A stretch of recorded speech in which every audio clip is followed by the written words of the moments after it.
Mindset Code.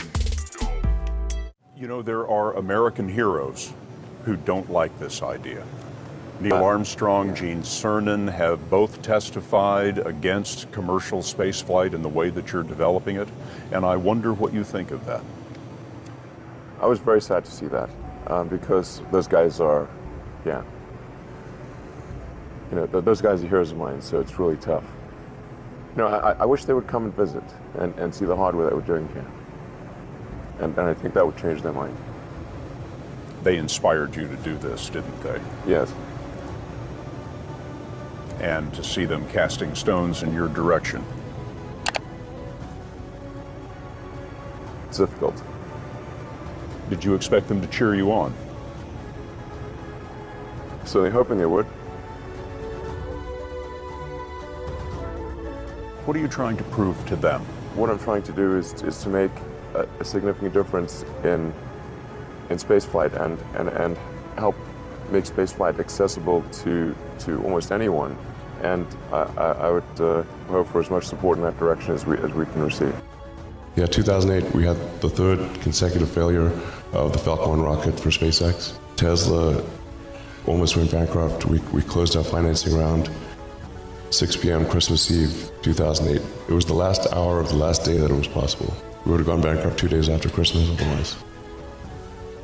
And I got divorced. That was like rough, man. Women scar tissue there. I gave basically both SpaceX and Tesla from the beginning a probability of less than 10% of likely to succeed. In the beginning, I wouldn't even let my friends invest because I didn't want to lose their money. I thought it was like, I'd rather lose my own money.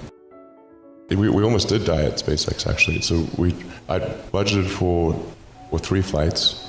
Technically, I did have a plan where I had the money from PayPal. I had like about 180 million from PayPal. And I thought, I'll allocate half of that to SpaceX and Tesla and Solar City, and that should be fine. I'll have 90 million, like just lots, But then what happened is things cost more and took longer than I thought. So I had a choice of either put the rest of the money in or the companies are going to die. And it's like, so I ended up putting all the money in and borrowing money for rent from friends. When I was young, I didn't really know what I was going to do when I got older.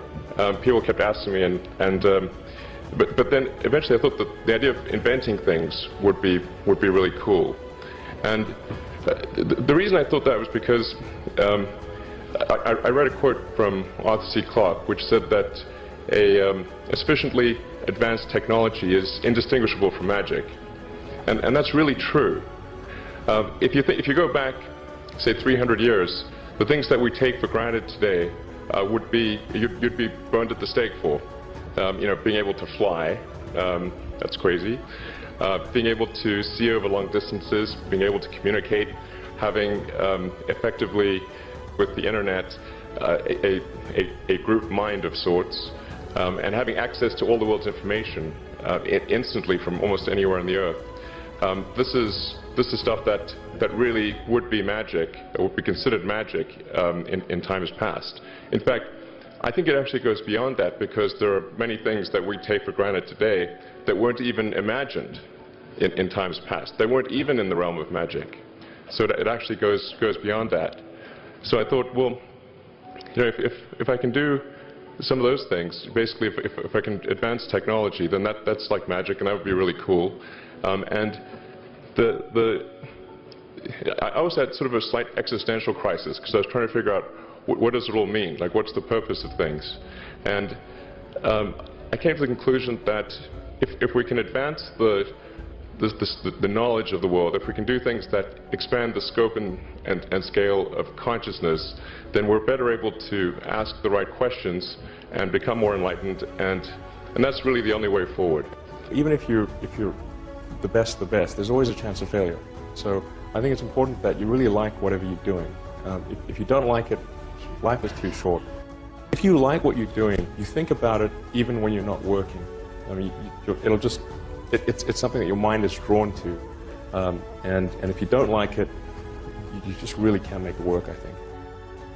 What kind of future do we want? Do we want a future where we are forever confined to one planet until some eventual extinction event, however far in the future that might occur? Or do we want to become a multi-planet species and then ultimately be out there among the stars and be among many planets, many star systems? And I think the latter is a far more exciting and inspiring future than the former. Mars is the next natural step. In fact, it's the only planet we really have a shot at establishing a self-sustaining city on. Once we do establish such a city, there will be a strong forcing function for the improvement of spaceflight technology that will then enable us to establish colonies elsewhere in the solar system and ultimately extend beyond our solar system.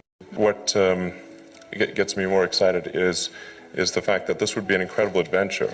I mean, it would be like the greatest adventure ever. And it would be exciting and inspiring. And there need to be things that excite and inspire people. Yeah.